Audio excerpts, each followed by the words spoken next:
I'm Mr. Grindler, and here are my creatures.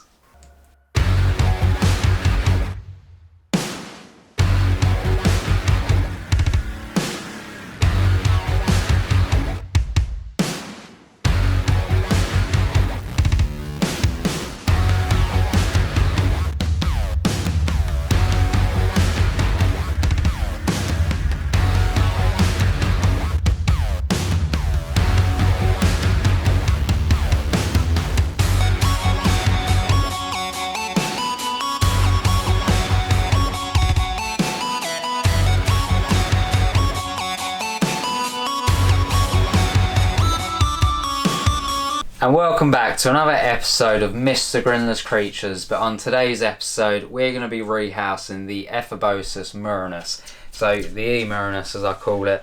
The common name is, I think it's the skeleton leg tarantula. It's either the skeleton tarantula or skeleton leg tarantula, or I think people just call it both, to be fair. I don't really use common names that much. We're going to be sticking it into a tarantula room enclosure, which is just here. I have still got to take the film off from the outside, but I've done it on the inside. I'll leave the film on, you know, the outside because it might get dirty when I fill it up with some substrate. But I want to rehouse it into here because, you know, I've tried E. Murinus over the past couple of years in various different ways. So, you know, I've had one that's done great in a semi-fossorial setup because they do quite well, you know, sort of terrestrial as well. It's a bit like the Killer Brachy's Electric Blue. They like digging, but like my one up here in this tank here, she does really good just sort of like terrestrial. She's got like a little hide area at the back, it's all webbed over. But yeah, these do great like that as well, but they do even better for fossorial, I think, if I'm honest. The majority of mine always dig down, especially this one, and that's probably one of the reasons why I'm going to keep it fossorial, because if we take the lid off here, still remember when I first rehoused this hasn't been rehoused in like, I don't know, I think it's been like a good couple years now, if I'm honest. I remember my old channel, I had the very first oh my god. Let's try that again. So on my old channel, the first ever rehouse table that I had, it was just a black table, didn't even have the profiles or anything like that. I remember rehousing this because I've done it on that camera there, which is a pile of if I'm honest, but yeah, I remember that. If I've got a little clip of it, I'm going to put it in now. Bit dry. Well, actually, if you mix it up, it's alright. So, with E. Murinus, as some of you already know, oh, no. No. Just hoovered as well. Right, it's coming up. That's it, bit more. Bit more, mate. Come on.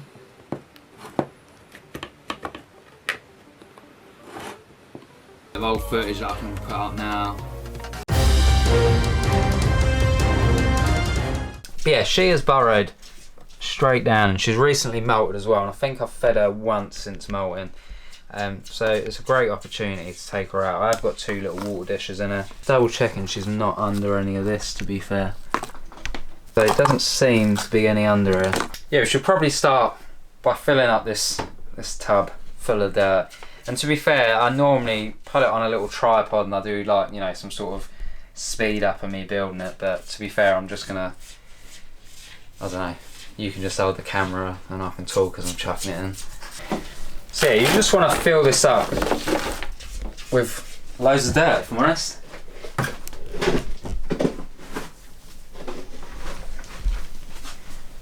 So it's a bit of topsoil, it's a bit of everything, to be fair. You got some bark in there, some leaves, some topsoil, actual just dirt.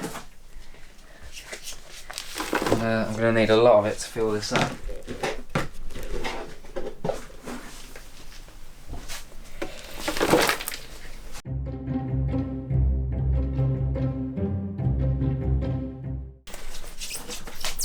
If I put that down there, maybe put that, well, to be fair, let me put a little bit more in.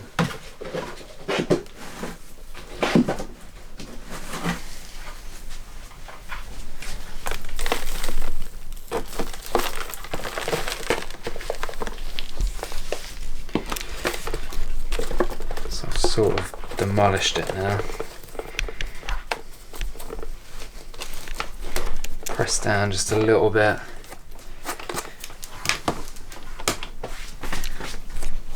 If we move this to one side, let me just put the lid back on. Whoa! Why did I just blow on that? Alright. Real basic, so just two little bits of cork bark just there. And if I show you this one quick. These are really great. So, just not at the top, is she? No. So if you lift this one up, why I put the little bits of cork bark in, as it acts as like a little starter burrow. Oh, I can see her legs down there. So yeah, they, you know, if you make this sort of area where they can go straight into, or a little sort of secluded part where they can dig down, they most likely use it. And even one up here. So, if I just put this one here quick. So again, I've done a little bit of cork bark bit here, and she dug straight down it. They are really good actually. I really like these enclosures. You know, they're a bit dusty. So the humidity meters and temperature meters don't really work that well. They last for a while and then they just, I don't know. It's not really the batteries, it's like the screen. The screens break on them, but it isn't too bad. Right, I'm getting distracted. Let me put these back up.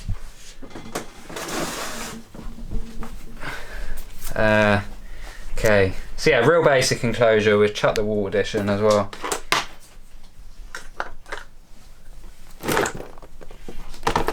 Just chuck the water dish in just down there.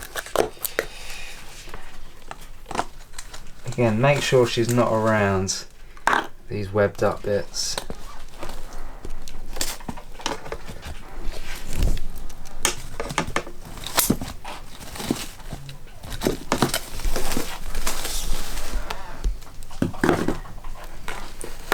Under there, is she?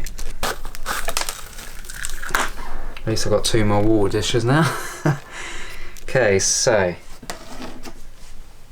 looking around the enclosure, you should always look around the enclosure to make sure, to see if you can see any like tunnels, because you don't know where you're going to be sticking your tweezers down, if I'm honest. Where's the long, there you go. So I can't really see down there. I'm going to start by going down one side of it. So we know that she definitely isn't molting. We haven't got to worry about that.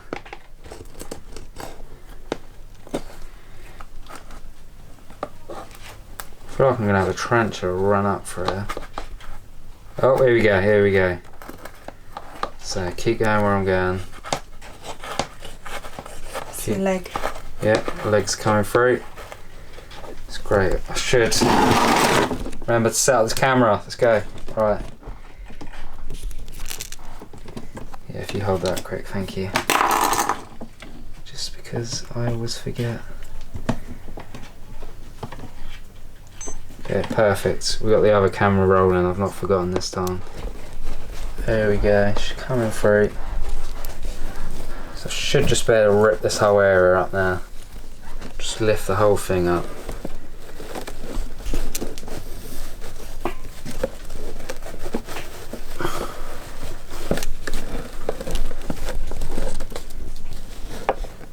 Here we go.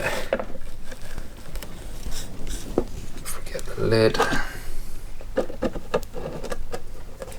Look at that. So she is definitely hungry, you can tell by her abdomen. So let's get her into her new home, let her settle in for a couple days, and we'll offer her some food. That can be on the little update that I'm going to chuck in soon. Look at that.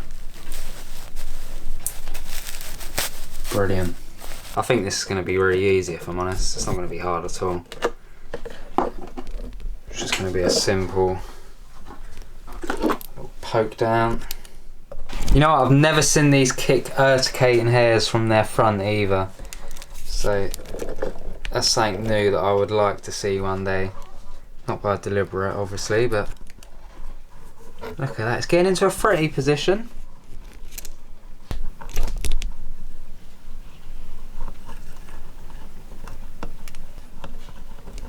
So she should just be able to take this out now. There we go. And she's in. So yeah, luckily enough I remembered to record it on air as well. So yeah, let's have a little look at a little future update for this girl. I might chuck in some other feeding clips of some other Ephebopus Murinus at the same time. And here is the enclosure sometime later, and to be honest I'm absolutely loving it right now. So let's go over the, well, I made a little starter burrow to start with. Basically I put it there and it's decided to just dig straight away all the way down there, which you can see her just there as well. There is a little bit of mould, so I'm going to have to try and get that out at some point. Maybe I can stick some tweezers down, but yeah, if I need to rehouse her again then later on down the line I don't mind. But she looks a lot healthier now. So obviously she was quite dehydrated, she needed some food as well. She's just been through, you know, a molt, and she is looking a lot more healthier. But I'm actually digging this quite a bit. Just goes to show as well, because where it's gone all the way down there, just goes to show if you actually do give them more substrate, they're going to dig down. So I like the Tarantula ones. They're nice. Pretty much gone mainly Tarantula recently. Yeah, I think I'm probably going to do my Ephebopus Murinus more like this in the future. And I'm definitely want to get the Ephebopus Murinus out there into one of these as well, because I absolutely hate all these tubs along there. Can't really see because of the ring light. Oh. So yeah, all these tubs just here, I absolutely hate them. They take up so much room. But these are much more practical. So you know what I'm going to say now. Let's have a look if we can get some feed and footage of this. Got the other camera set up. Let's have a look.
So unfortunately we didn't get to see that. I thought that was going to happen, but you can see her just down there. She's got one there and the other is just up there, so you never know, we might see something here. So yeah, as you can see, she is very happy just there. I don't know, I think the other worm's there now.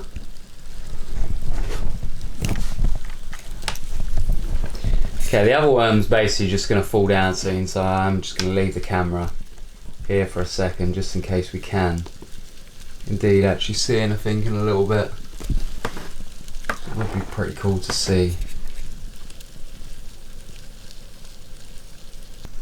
Just down there.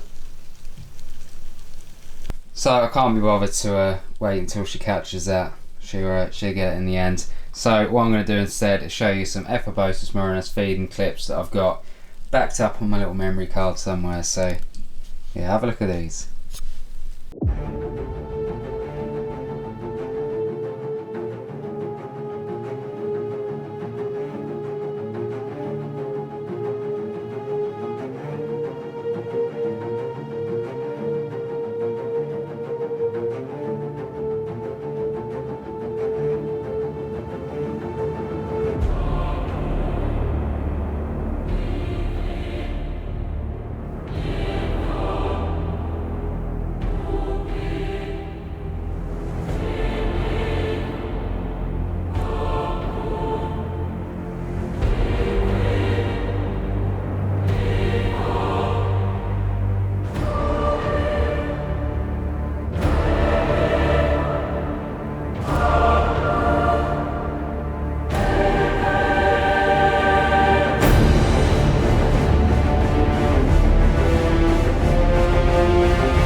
So I just came back downstairs from editing and I was about to put this away because I'm about to start some feeds, and look at this. She's actually currently out. I'm going to try to take the lid off. There you go, you can see her better there.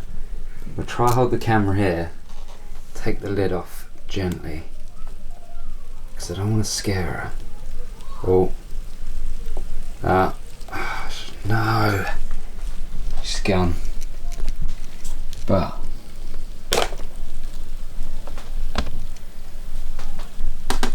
might be able to see her legs.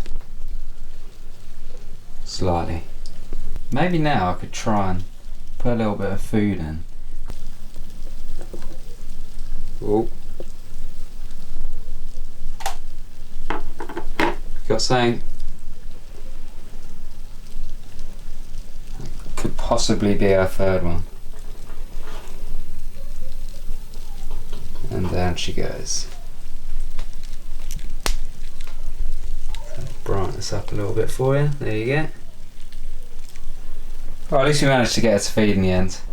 And just before I do put this away, I need to dig that out. Our water dish. So luckily she's back down there, so I'm going to grab that quick. So that is the Ephebopus Murinus Rehouse, my second ever favourite tarantula. Obviously the Monocentropas balfour is the first one, but these come at a second. I just absolutely love them. I guess I have a quite a long sort of backstory of Ephebopus Murinus. Because when I first started the hobby, I ended up buying it was a Hattie, and sadly it passed away like it weren't even 24 hours later, and then the pet shop was shut on that Sunday, and then I went on the Monday, and they basically gave me an adult female Ephebopus Murinus, which is actually in one of these tubs just down there. But she's doing great, so I've had her for what? Over 3 years now? Yeah, over 3 years. And she's doing absolutely great. I just can't get her to pair. I just can't. You know, she's eaten 2 males already. So it's a big shame. I might, you know, have to wait for one of my other Ephebopus Murinus to mature out. And yeah, fingers crossed they won't be a man-eater. So I'm going to wrap the video up here, guys. So if you could like, comment and share, that would be absolutely great. You don't know how much it helps the channel. Don't forget to hit that subscribe button down below and hit that bell icon so you're notified of when I upload next. And don't forget, guys, I've got Patreon and channel membership now, 5 different tiers. So if you want to help and support the channel, there is a link down in the description. But Mr. Grindler's done here, so are my creatures, so are my balfouries, and so is this Ephebopus Murinus. So have a great week, guys. You all deserve it. Peace.